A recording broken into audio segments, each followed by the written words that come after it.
अक्षरब्रह्मधारा मङ्गलम् गुणातीतं गुरुं प्राप्य ब्रह्मरूपं निजात्मनः विभाव्यदासभावेन स्वामिनारायणं भजे। ब्राह्मी स्थितिर्यतः सिद्ध्येत् प्राकट्यं परब्रह्मणः ब्रह्माक्षरं गुरुं वन्दे साक्षात् सिद्धान्तरूपिणम्। अक्षरब्रह्मविवरणप्रतिज्ञा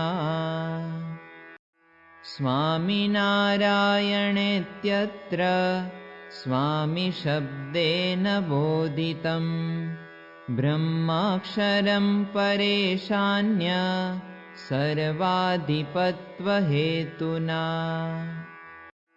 सविस्तरं तदेवेह सप्रमाणं निरूप्यते यद्विज्ञानाद्विजानीयात् तत्परं पुरुषोत्तमम्।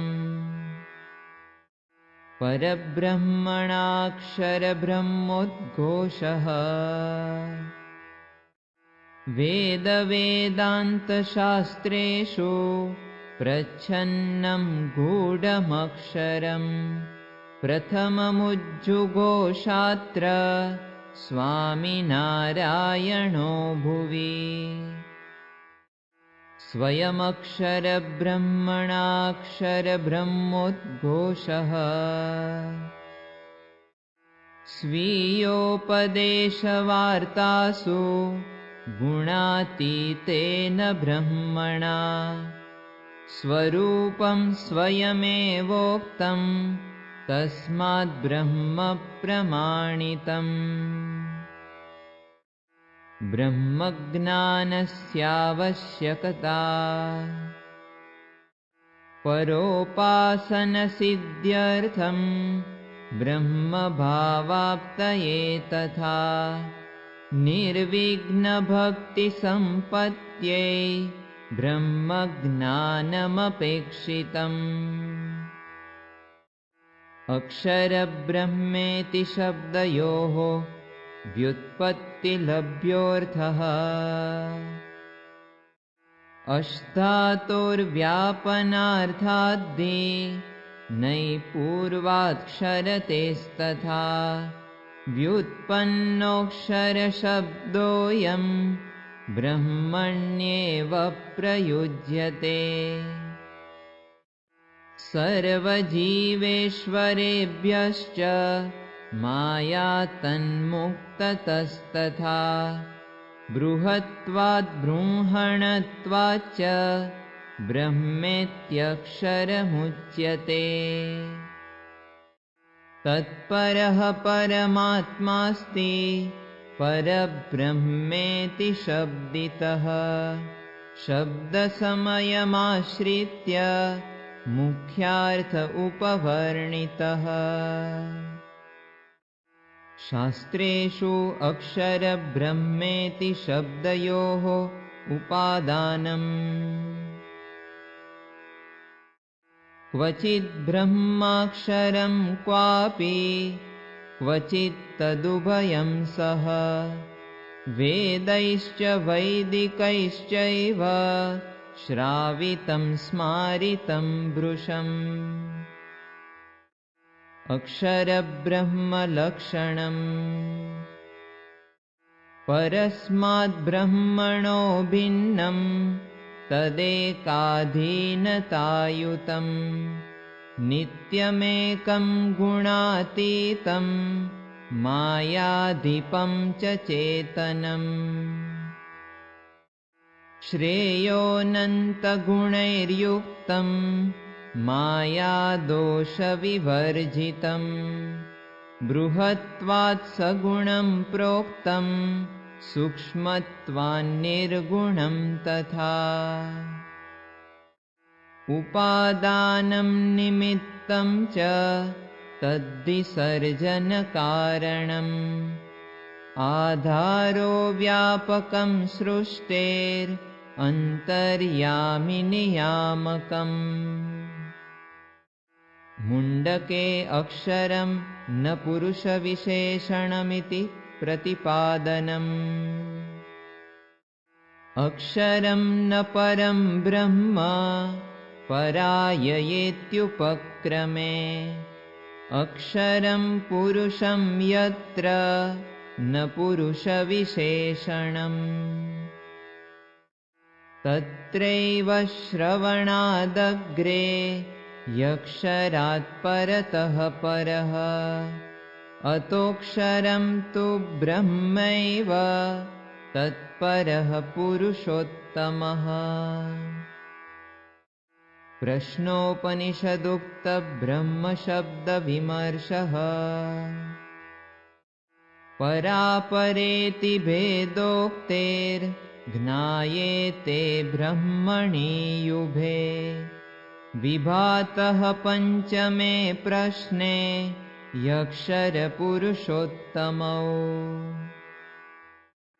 गीतोक्ताक्षरब्रह्मशब्दार्थनिर्णयः। प्रार्थितमष्टमारम्भे किं तद्ब्रह्मेति भावतः। तत्रोत्तरेऽक्षरं प्रोक्तं परं जीवेश्वरादितः। षष्ठ्या स्फुटं पृथग्भावो मम धामेति वाक्यतः। परमाक्षरवाच्यत्वं नैव स्यात् परब्रह्मणः। अन्यथा सङ्गतिर्न स्यात् पञ्चदशविरोधतः। उत्तमपुरुषान्यत्वं न सिद्ध्येत् परमात्मनः। ब्रह्मणो हि प्रतिष्ठाहम् इत्यादिसङ्गतं भवेत्। नातो जीवसमष्ट्याख्यं नैव मुक्तात्मवाचकम्। अतः परात्मभिन्नेभ्यः सर्वेभ्यो यत्परं सदा तदेवाक्षरवाच्यं स्यात् अष्टमे कृष्णभाषणे। पञ्चदशेऽपि मुक्तानां जीवेश्वरात्मनां तथा ग्रहो नाक्षरशब्देन क्षरेन्तर्भवनादिह। अक्षरत्वं तु नित्यं हि निराबाधमपेक्षितं। मुक्तानामप्यचिद्योगात् पूर्वमतः क्षरत्वधीः। नित्यमुक्तोऽपि नास्तीति सर्वे क्षरत्वभाजिनः। एवं गीतासु जानीयात् अक्षरब्रह्मयोजनाम्। अथातो ब्रह्मजिज्ञासेत्यत्र ब्रह्मपदार्थः। श्रुतिभिः श्राविते भूरि स्मृतिभिः स्मारिते भृशम्। ब्रह्मसूत्रप्रतिज्ञाने जिज्ञासिते तु ब्रह्मणि। कठोपनिषत्स्थाव्यक्तशब्दार्थनिर्णयः। अव्यक्तं न प्रधानं स्यात् शरीरं न महत्परम्। रूपकादेश्च गीतोक्तेः कठेयव्यक्तमक्षरम्। ब्रह्मपरब्रह्मसम्बन्धः। उपास्योपासकत्वं स्यात् सम्बन्धो दासभावतः। परं ब्रह्म सदोपास्यम् अक्षरं तदुपासकम्। अहिकुण्डलवत्त्वं न तेजस्तेजस्विता नहि अक्षरं दासभावेन नित्यं सेवासमर्पितम् जीवानामीश्वराणां च मुक्तानां दासभावतः ब्रह्मणः सविशेषः स्यात् नित्यं तस्य निरञ्जनात् सेतुन्मानादिहेतुभ्यो भिन्नः परोक्षराद्धरिः स्वरूपैश्च स्वभावैश्च गुणैश्वर्यादितस्तथा अक्षरब्रह्मणश्चतुर्विधता चतुर्धावस्थितिर्ज्ञेया कार्यभेदान्न तत्त्वतः मुक्तिसृष्टिलयाद्यर्थम् एकस्यैवाक्षरस्य तु चिदाकाशस्तथा देशस्तद्देशस्थश्च सेवकः गुरुर्ब्रह्मस्वरूपश्च चतस्रो ब्रह्मणो विधाः आद्यत्रयं सदैवैकं गुरुरूपं च बह्वपि इति संख्याविवेकोऽयं विज्ञेयो ब्रह्मवेदने चिदाकाशरूपमक्षरं ब्रह्मा छान्दोग्ये दहराकाशश्चिदाकाशः प्रकीर्तितः सकलहृद्गुहावर्ती यदन्तः पुरुषोत्तमः न चायं भौतिकाकाशस्तज्जन्म श्रूयते यतः नात्मापि प्रकृतस्तत्र नैव परात्मसम्भवः दहरेयुपदिष्टाये दिव्यास्ते ब्रह्मणो गुणाः तेषामात्मनि सम्पत्यै पुनराह प्रजापतिः द्वासुपर्णेति सम्प्रोक्तं प्रत्यगात्माक्षरद्वयम् ऋतपानश्रुतौ ह्येवं मुक्तात्माक्षरब्रह्मणि तदेव याज्ञवल्क्योक्तौ गार्गीप्रश्नोत्तरे स्थितम् निखिललोककालादेर्ब्रह्माक्षरं प्रशासकम्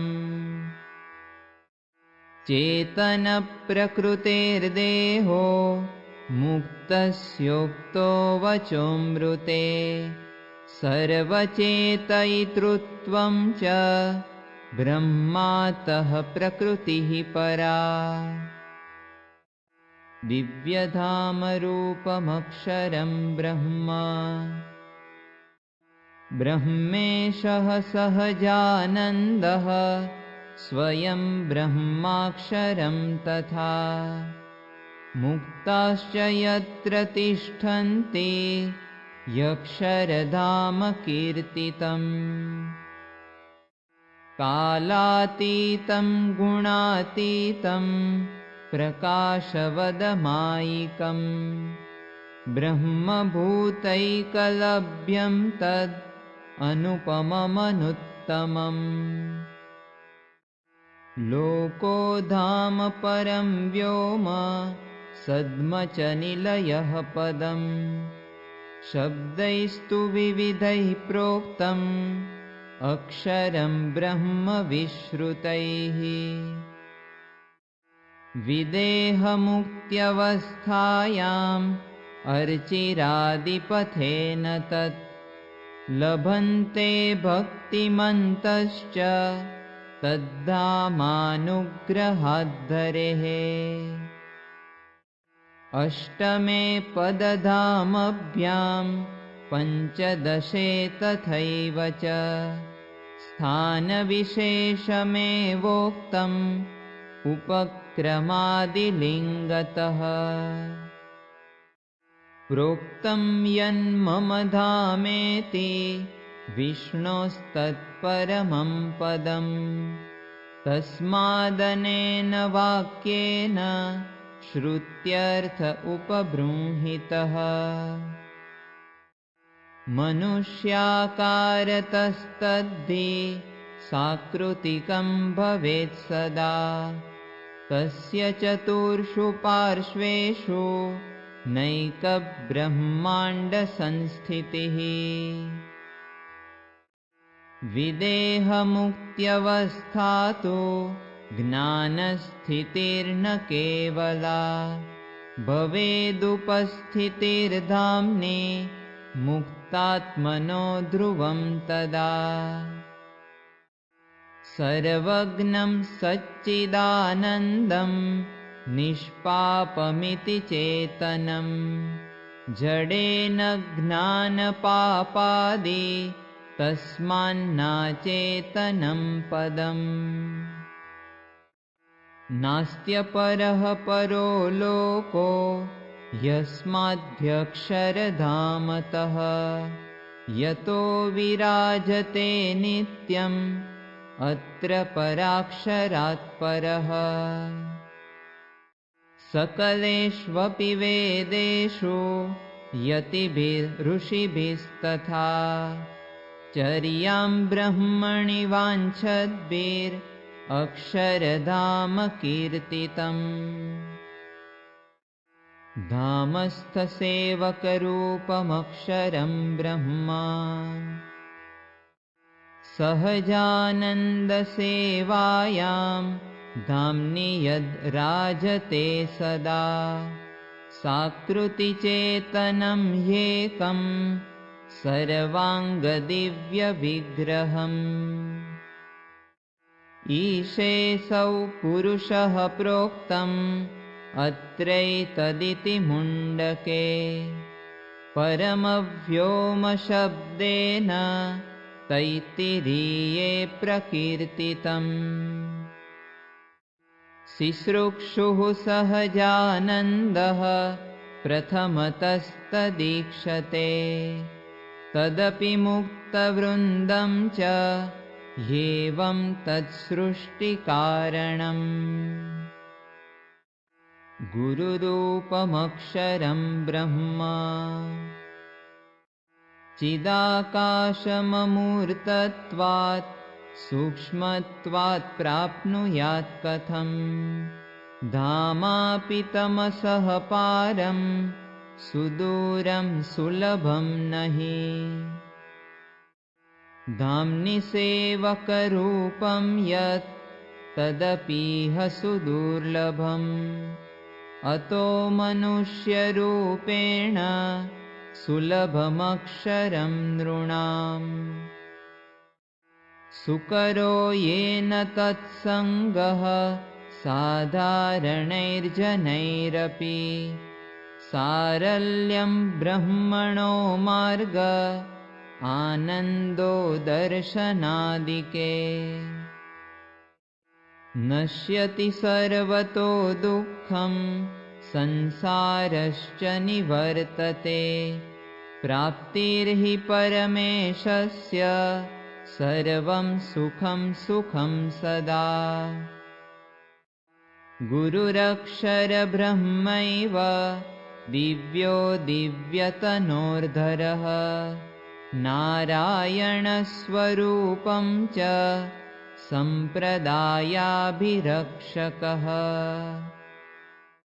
परमात्मा तु तत्रैव सम्यक् सदा विराजते, स्वप्राकट्यानुभूत्यर्थं नृणां भक्तानुकम्पया। यथा ब्रह्मगुरौ वासः स्वामिनारायणप्रभोः, नैवान्यत्र तथा क्वापि पात्राणां तारतम्यतः। नारायणस्वरूपत्वाद् ध्येयो ब्रह्माक्षरं गुरुः। नित्यमास्ते यतस्तस्मिन् सम्यग् नारायणो हरिः। ब्रह्मावतरणं नो चेत् एजनप्राणनादिकम् श्रुत्युक्तं व्यर्थतां गच्छेद् व्यर्था स्याद्वरणीयता। ब्राह्मी स्थितिश्च गीतोक्ता न सिद्ध्येद्मोहमर्दिनी। विषादतादवस्थ्यं स्याल् लुप्येत् प्रसन्नता कथा। ब्रह्ममानवरूपेण जायत इति बुध्यते। आदर्शं तन्मुमुक्षूणां जीवनवर्तनादिषु। जन्मकर्म सदा दिव्यम् अक्षराधिपतेर्यथा। तथैव तु विजानीयात् ब्रह्माक्षरगुरोरिह। प्रयोजनं निमित्तादि रीतिश्च कालनिर्णयः। सहजानन्दवज्ञेयं नित्यमायेश ब्रह्मणः। प्रस्थानचतुष्टयेऽक्षरब्रह्मघोषः। वेदान्ते व्याससूत्रे च गीतायां वचनामृते। प्रस्थानेषु चतुर्ष्वोतो ब्रह्मघोष इहोच्यते। वचनामृतेऽक्षरब्रह्मघोषः। त्यक्त्वा देहादिभावांश्च कृत्वात्मब्रह्मभावनाम्। कार्या साक्षाद्धरेर्भक्तिस्तद्रहो वचनामृते। तस्माद्धि स्वोपदेशेषु तद्रहस्यानुसारतः। अक्षरं घोषितं भूरि संक्षेपादिह दर्श्यते। व्यापकं सच्चिदानन्दं चिदाकाशं च सेवकं। प्रकृतिपुरुषोत्कृष्टं निर्विकल्पसमाधिगम्। सृष्ट्यर्थं प्रथमां दृष्टिं परमात्मकृतां धरत्। चिदाकाशतया प्रोक्तं सर्वेषां कारणं तथा। न विकासो न संकोचो नित्यं यस्यैकरूपता। सदैव धामरूपेण मूर्तिमच्च महत्तमम्। यत्सहितं परं ब्रह्म पृथिव्यां हि विराजते। गढडा प्रथमोक्तौ स्यात् एवं ब्रह्मनिरूपणम्। प्रेरकं सूर्यचन्द्रादेर्मायिकोपाधिवर्जितम्। सारङ्गपुरवाक्येषु ब्रह्मोक्तं ज्ञानिलक्षणे। यत्र सन्नेव सर्वत्र हरिर्व्याप्नोति सर्जने। कार्याण्यां ब्रह्मगीतं लयभुः प्रकृतेः परम्। भक्त्यधिकारिता घोषे युत्तमे निर्विकल्पके। निश्चये ब्रह्म सम्प्रोक्तं लोयाग्रामवचोऽमृते। यच्च भगवतो धाम गोलोकादिपरं सदा अत्यधिकं सुखं यस्य हरिमाहात्म्यवर्णने सदा साकृतयो यत्र हरिर्भक्ता हरेस्तथा प्रलयेऽपि विराजन्ते पञ्चाळायां प्रकीर्तितम् ब्रह्मज्ञानोपदेशे च ज्ञानयज्ञनिरूपणे लक्ष्यदर्शनवार्तायां सांख्ययोगज्ञबोधने हेमस्त्रीबन्धनाशोक्ता वात्मनिष्ठा प्रकाशने गढडामध्यवाक्येषु ब्रह्माक्षरं प्रबोधितम् वाडवाग्निसमः सिद्धः परमैकान्तिकस्तथा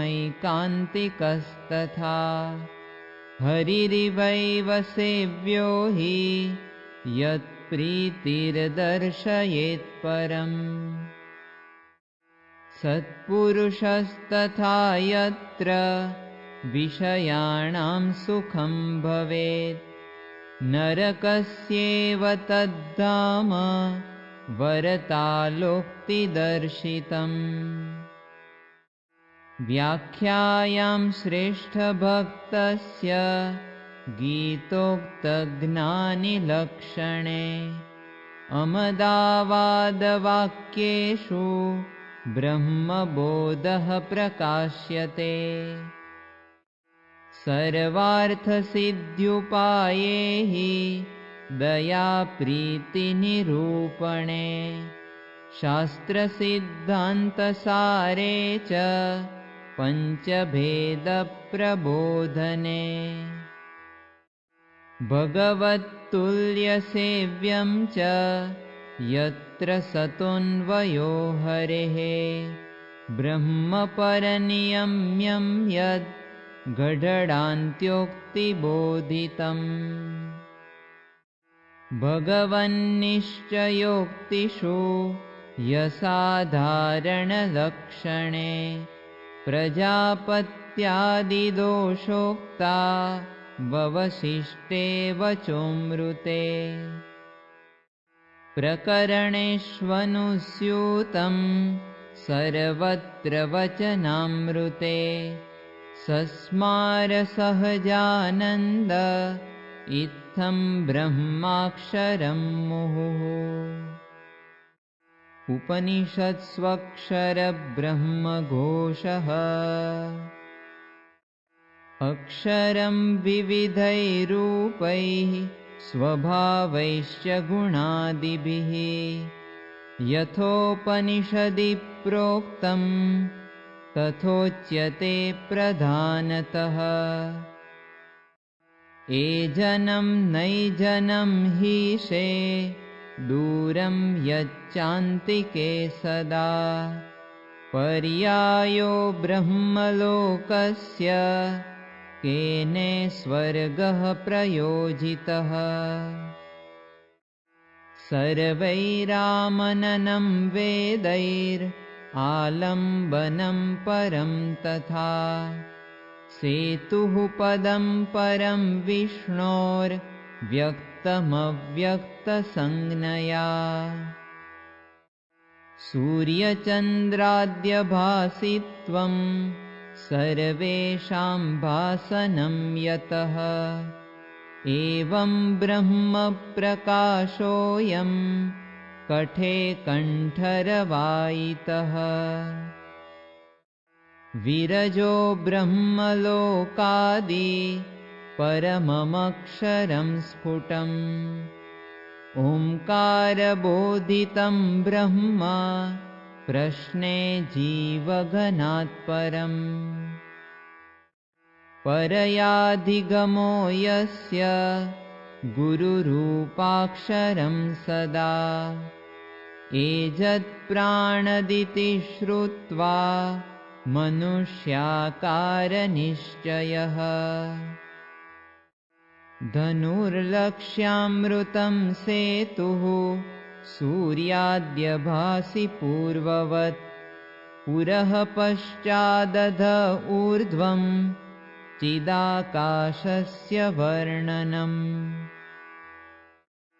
ब्रह्मधाम परं शुभ्रं नामरूपविमुक्तभूः मुण्डकं मण्डितं पूर्णम् अक्षरब्रह्मगुञ्जनैः ओमिति कीर्तितं दिव्यम् अक्षरं सर्वकारणम् भूतं भवच्च भव्यं च सर्वं यदात्मकं सदा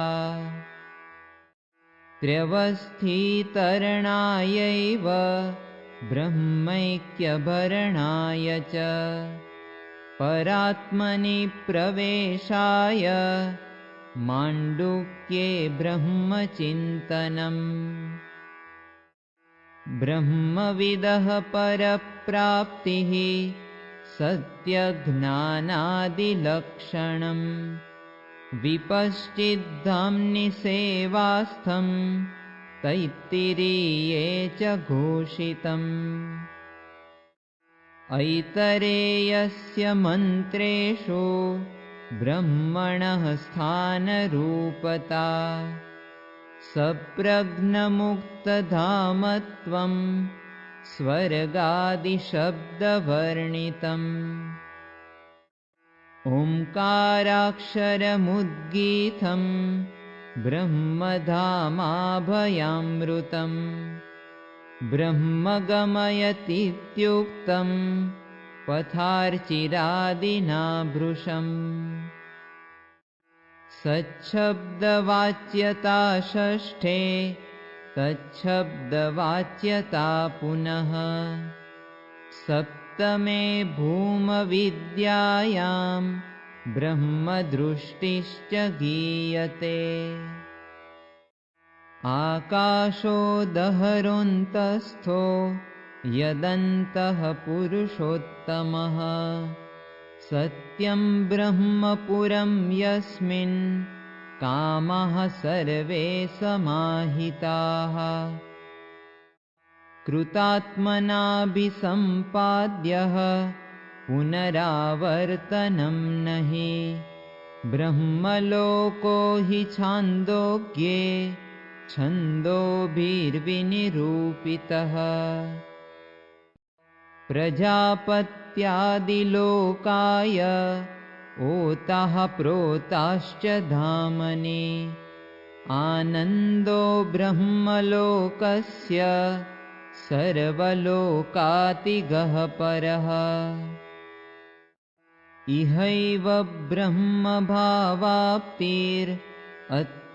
ब्रह्म समश्नुते स्वर्गशब्देन वाच्यत्वं हृदयाकाशता पुनः विपापो विरजः सम्राट् ब्रह्मलोकः सुकीर्तितः बृहदारण्यकं ब्रूते बृहद्ब्रह्मप्रशासनम् ब्रह्मोडुपोपमं प्रोक्तं परमव्योमसंज्ञितम् सूर्यचन्द्राद्यभासित्वं कठमुण्डकवत् पुनः यथा देवे पराभक्तिर्गुरौ प्रत्यक्षब्रह्मणि प्रकाशः सकलार्थानां श्वेताश्वतरदर्शितः सर्वासूपनिषत्स्वित्थम् अक्षरं ब्रह्म कीर्तितम् ग्रथितं तत्समासेन भाष्ये तद्विस्तरः स्थितः एवमापाततो ब्रह्म योगः प्रदर्शितो मुदा गूढमालोडने वश्यम् आश्चर्यं बहुदर्शनात्। गीतायामक्षरब्रह्मघोषः प्रथमे ब्रह्मभावस्य शून्यत्वेऽर्जुनमूढता। अतः समग्रगीतायां ब्रह्मभावोपदेशनम्। द्वितीये हि समाधिस्थ स्थितप्रज्ञनिरूपणे अध्यात्मचेतसेत्यादि तृतीयाध्यायकीर्तितम्। ज्ञानशब्दाभिधेयं तद् ब्रह्मार्पणादिबोधितम्। प्रणिपातादिसेव्यं च तत्त्वदर्शीति कीर्तितम्। ब्रह्मणि नित्यप्राकट्यम् उपदेक्ष्यन्ति बोधनात्। अक्षरब्रह्मयोगोऽयं चतुर्थे प्राप्यते भृशम्। सर्वभूतात्मभूतात्मा ब्रह्मविद् ब्रह्मयोगयुक्। ब्रह्मनिर्वाणमित्यादि पदेषु पञ्चमे तथा। ब्रह्मसंस्पर्शमित्यादि योगफलनिरूपणे षष्ठे सुगदितं स्पष्टं योगिलक्षणकीर्तने। परप्रकृतिरूपत्वं तथा प्रणववाच्यता। सप्तमे ब्रह्मशब्देन ज्ञानिनिरूपणे पुनः। अन्वर्थे वेदविद्वाणी गोचरीभूतमष्टमे। अक्षरं भाति सुव्यक्तं ॐ अव्यक्तादिभिः पुनः।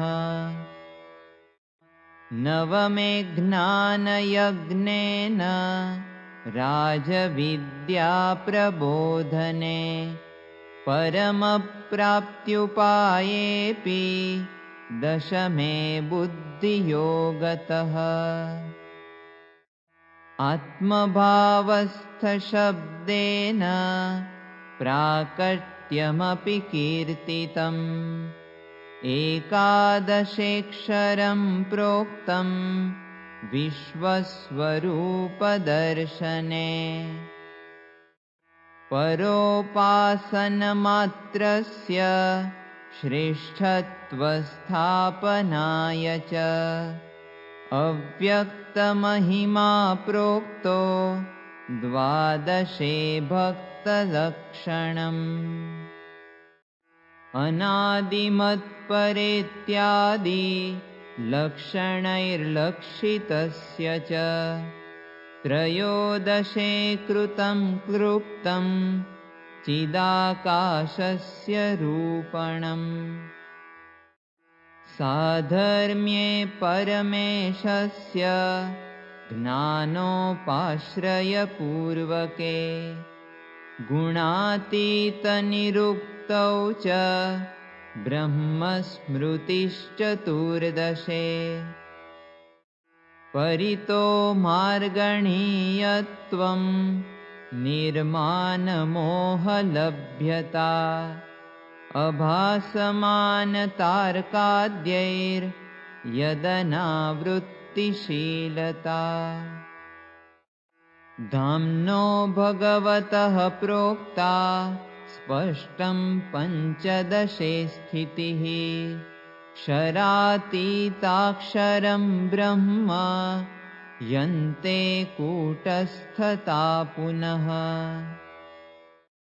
कामक्रोधादिमुक्तैस्तु प्राप्य भूता परागतिः। षोडशे मोक्षरूपोक्ता या लभ्या स्वैरवर्तिभिः। ॐ तत्सदिति शब्दैश्च ब्रह्मणः परमात्मवद् व्यपदेश ओंकारेण सप्तदशे प्रदर्शितः। ब्रह्माप्तिः सिद्धियुक्ताय ब्रह्मभूयस्त्वसंयुता।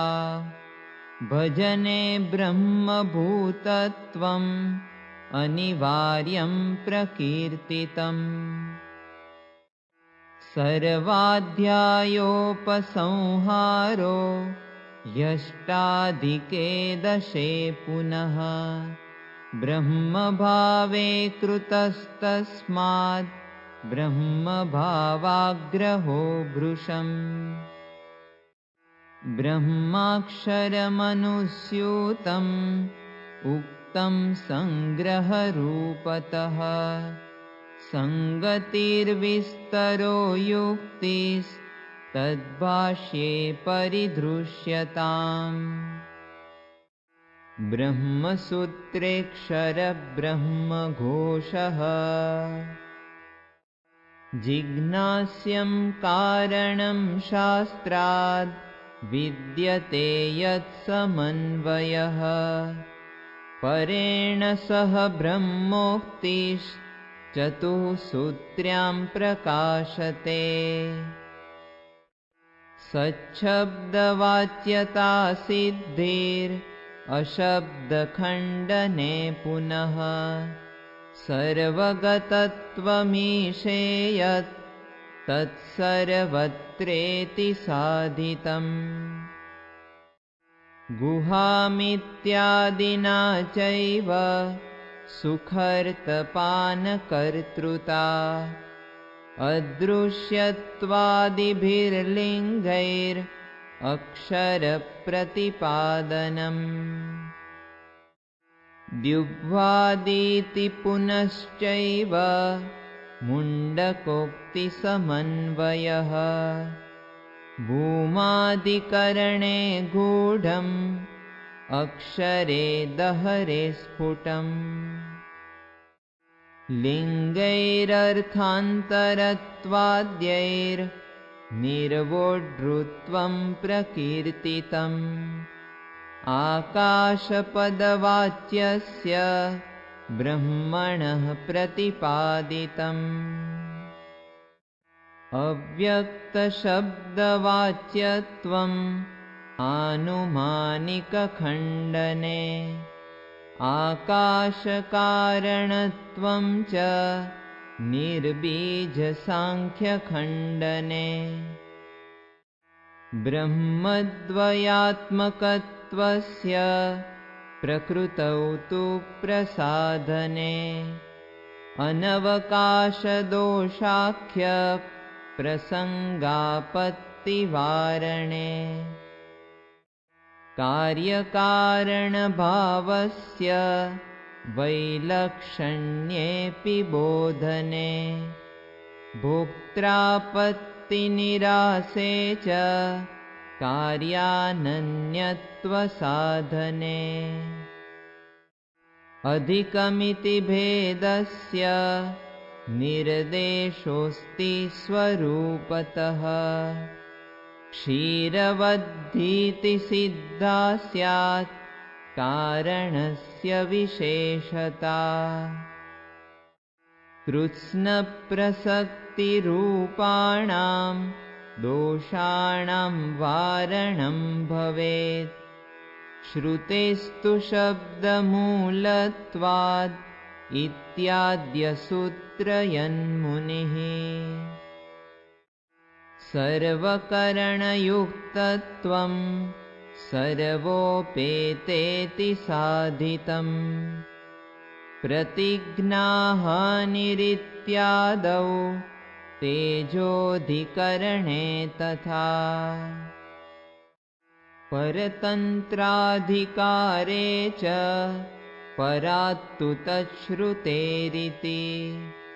त्रिवृत्कुर्वत इत्यादौ कारणत्वप्रसाधने। सुषुप्तेश्च प्रबोधस्य सत्सम्पत्तेः प्रबोधने।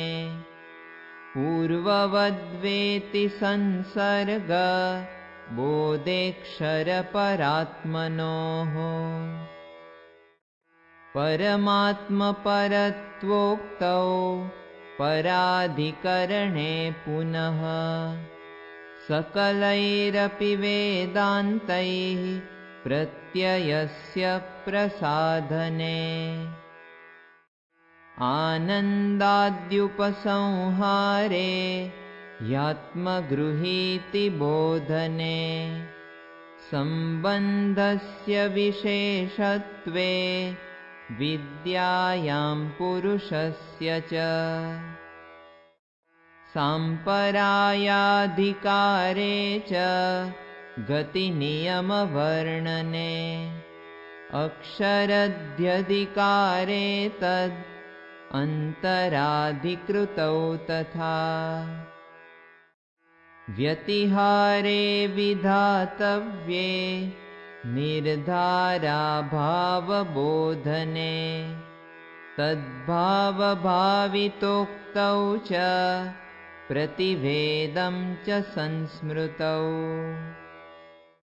पुरुषार्थाधिकारेऽपि तथाधिकोपदेशतः।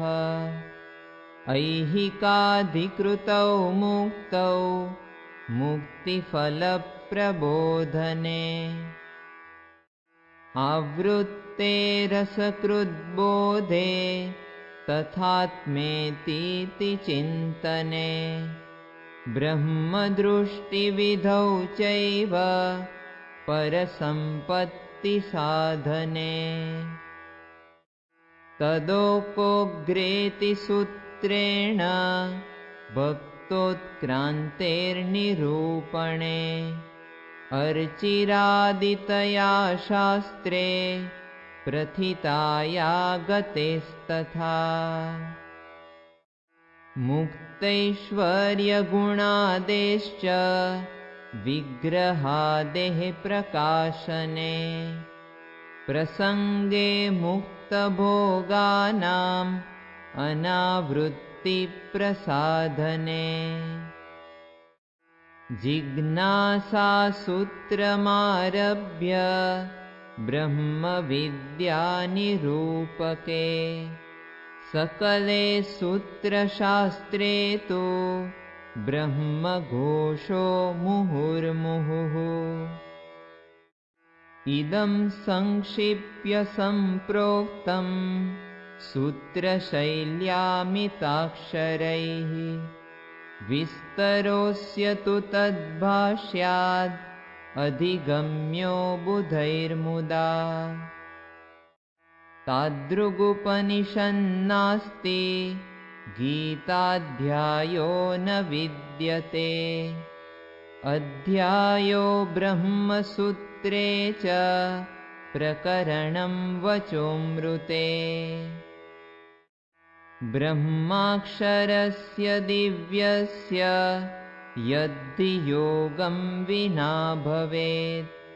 ब्रह्मातः संस्मरेन्नित्यं ब्रह्मभावाय भक्तये। पाण्डित्ये खलु पर्याप्तः कण्ठपाठोऽपि केवलः। विभाति सङ्ग्रहे सम्यक् साक्षाद् ब्रह्माक्षरं यतः।